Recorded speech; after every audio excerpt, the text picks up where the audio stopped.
Salatu wassalam ala nabillah, amma ba'd, assalamu alaikum wa rahmatullah. Soyez les bienvenus à votre émission Vivre musulman et patriote.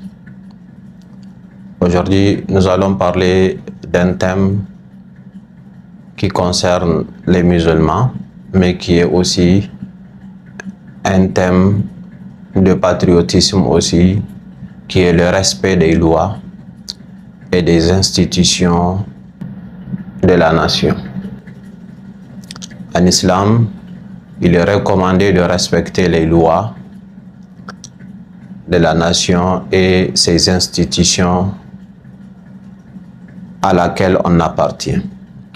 Allah nous dit dans Surat An-Nisa, verset 59, « Ati'u Allah wa ati'u Rasula wa ulil amri minkum » Obéissez à Allah, obéissez à son messager et obéissez aux détenteurs de l'autorité parmi vous. Les gens à qui Allah a donné l'autorité parmi vous, Allah nous recommande de leur obéir. Et c'est eux qui instituent les lois dans un pays, dans une nation. C'est pourquoi le prophète sallallahu alayhi wa sallam a recommandé d'obéir aux autorités. L'obéissance aux autorités fait partie de la sunna du prophète sallallahu alayhi wa sallam. Pourquoi le respect des lois? Tout simplement car c'est avec le respect des lois et de ces institutions-là que va régner l'ordre, que va régner la sécurité. C'est pourquoi l'islam nous recommande le respect des lois et des institutions de la nation à laquelle on appartient. Si on regarde même les fondements de l'islam, les cinq fondements de l'islam, les cinq, on va dire, lois que l'islam est venu pour préserver, il y a la protection de la religion, la protection de la vie, la protection de la richesse, la protection de la raison et la protection des biens.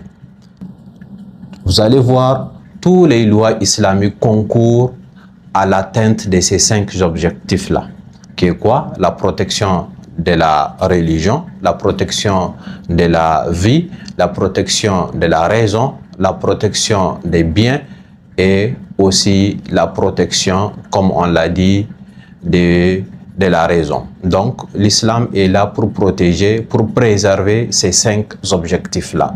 Donc, c'est quand nous allons respecter les lois pour faire régner l'ordre, c'est en ce moment-là que l'islam pourra protéger la religion de chacun d'entre nous. Chacun d'entre nous pourra faire sa religion. Vous avez vu, au temps du prophète sallallahu alayhi wa sallam à la Mecque, il a été obligé de faire quoi? De faire la hijra vers la Médine, car sa religion n'était pas protégée à la Mecque. Lui et ses compagnons étaient persécutés, étaient torturés à la Mecque, jusqu'à ce qu'Allah les a ordonné de faire quoi? D'immigrer pour rejoindre la Médine. Donc c'est pourquoi il est fortement recommandé en islam de préserver ou bien de respecter les lois et des institutions, de façon générale d'obéir aux autorités en un mot. Peu importe les lois qu'ils instituent, si seulement ça ne contredit pas l'ordre d'Allah. Si seulement, je dis bien, leur loi n'est pas en porte-à-faux avec quoi? Avec l'ordre divin. Là, il faut leur obéir dedans. Même si ça ne nous plaît pas au fond de nous, il faut obéir. Pourquoi? Pour l'atteinte des objectifs là que l'islam vise, qui est quoi? Le fait que l'ordre règne et que la sécurité règne aussi. Dans le désordre, personne ne pourra adorer Allah. Dans l'insécurité, personne ne pourra adorer Allah, personne ne pourra préserver ses biens, personne ne pourra préserver sa famille, etc., etc. Donc c'est pourquoi l'islam nous recommande tout ça. Il faut respecter les lois, il faut respecter les institutions, il faut respecter l'ordre des autorités aussi.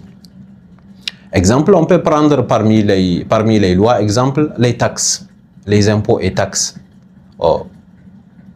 L'État les a institués, il faut les respecter. Les assurances, il faut les respecter, que ça soit les taxes, les vignettes et consorts, il faut respecter.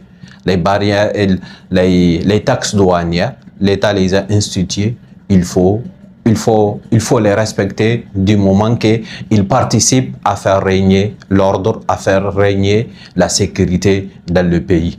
Donc c'est pourquoi il faut respecter tout ça. Déjà à la première séance, on avait recommandé l'amour du pays, on a montré sa place dans l'islam. Là aussi, il faut répondre aux ordres des autorités. Il faut respecter les lois, il faut respecter aussi les institutions, Inch'Allah, pour qu'on soit parmi les musulmans modèles qui font avancer leur nation, qui font avancer leur pays, Inch'Allah.